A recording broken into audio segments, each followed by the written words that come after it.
இந்த கொலை வழக்கு தொடர்பாக பல்வேறு விவரங்கள் வெளியாக கொண்டே இருக்கக்கூடிய நிலையில் இதனுடைய முக்கியத்துவம் என்ன என்பது குறித்த விவரங்களை நம்முடைய சிறப்பு செய்தியாளர் ரகுவரனிடம் கேட்கலாம். ரகுவரன், இந்த 2 பெண் தாதாக்கள் தொடர்பாக என்ன விவரம் தற்போது தெரிய வந்திருக்கிறது? இந்த ஆம்ஸ்ட்ராங் கொலை வழக்கில் அவர்களுக்கு இருக்கக்கூடிய தொடர்பு என்ன? எதனால் இந்த தொடர்பு ஏற்பட்டது?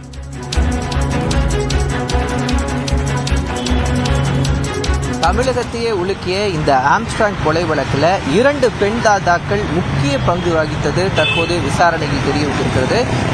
குறிப்பாக பார்த்தீங்கன்னா, கடந்த புதன்கிழமை இரவு மலர்கொடி என்ற ஒரு பெண் தாதா கைது செய்யப்பட்டிருக்கிறார்.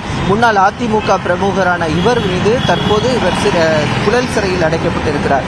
இவரிடம் நடத்தப்பட்ட விசாரணையில் இவர் இந்த கொலை கும்பலுக்கு இந்த 11 பேர் தான் அந்த சம்பவ இடத்திற்கு சென்று இந்த கொலை சம்பவத்தை அரங்கேற்றினாங்க. இந்த 11 பேரிடமும் இந்த 5 கத்திகள் பயன்படுத்தப்பட்டது.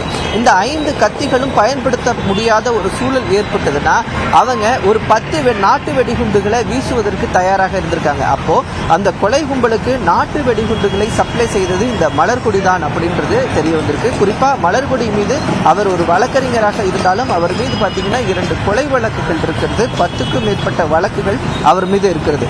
மலர்கொடி தான் இந்த கொலை சம்பவத்திற்கு இந்த வெடிகுண்டு சப்ளை பண்ணதுல முக்கிய பங்காற்றினார் அப்படின்றது தற்போது விசாரணையில் தெரிய வந்திருக்கிறது. புழல் சிறையில் மலர்கொடி அடைக்கப்பட்டிருந்தாலும் தற்போது காவலில் எடுத்து அவரை விசாரணை செய்வதற்காக போலீசார் தீவிரப்படுத்தியிருக்கிறாங்க. அதே போன்று தற்போது தலைமறைவாகி இருக்கக்கூடியவர் பார்த்தீங்கன்னா அஞ்சலை. இந்த அஞ்சலை தான் அஞ்சலையினுடைய காதலன் அப்படின்னு சொல்லக்கூடியவர் தான் ஆற்காடு சுரேஷ். இந்த ஆற்காடு சுரேஷ் தான் 2023ஆம் ஆண்டு கொலை செய்யப்பட்டார். அவரது கொலைக்கு பழி தீர்ப்பதற்காக தான் இந்த ஆம்ஸ்ட்ராங் கொலையானதே நடந்தது அப்படின்னு சொல்லிட்டு சொல்லப்படுது.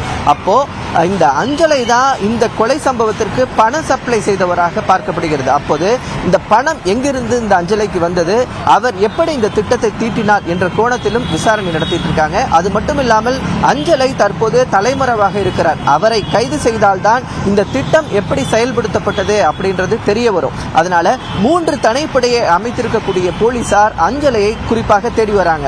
அஞ்சலை கடந்த 5 நாட்களுக்கு மேலாகவே பார்த்தீங்கன்னா சென்னையில ஒரு இடத்துல தான் பதுங்கி இருக்காங்க. சென்னையில பல இடங்களில் அவர் மாறி மாறி வந்துட்டு இருப்பதாகவும் போலீசாருக்கு தகவல் கிடைத்திருக்கிறது.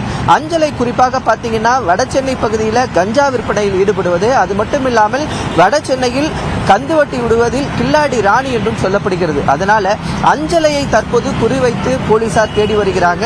குறிப்பாக ஆம்ஸ்ட்ராங், அதாவது தமிழகத்தை உலுக்கி இருக்கிற இந்த ஆம்ஸ்ட்ராங் கொலை வழக்கில் முக்கிய 2 பெண் தாதாக்கள் முக்கிய பங்காற்றி இருப்பது தற்போது போலீசாரிடையே ஒரு அதிர்ச்சியை தான் ஏற்படுத்தி இருக்கிறது. அபிநயா,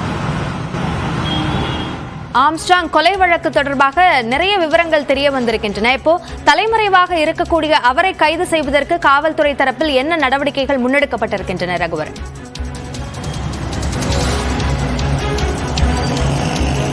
தற்போது மலர்கொடி அப்படின்றவங்க தான் தற்போது வெடிபொருட்கள் சப்ளை செய்து தெரிய வந்திருக்க நிலையில அவரை காவல்துறையினர் காவலில் எடுத்து விசாரிப்பதற்கு தற்போது இந்த மனு போடுவது அந்த விவகாரங்களை தொடர்ந்துட்டு இருக்காங்க. அதே போன்று தலைமறைவாக இருக்கக்கூடியவர் தான் அஞ்சலை.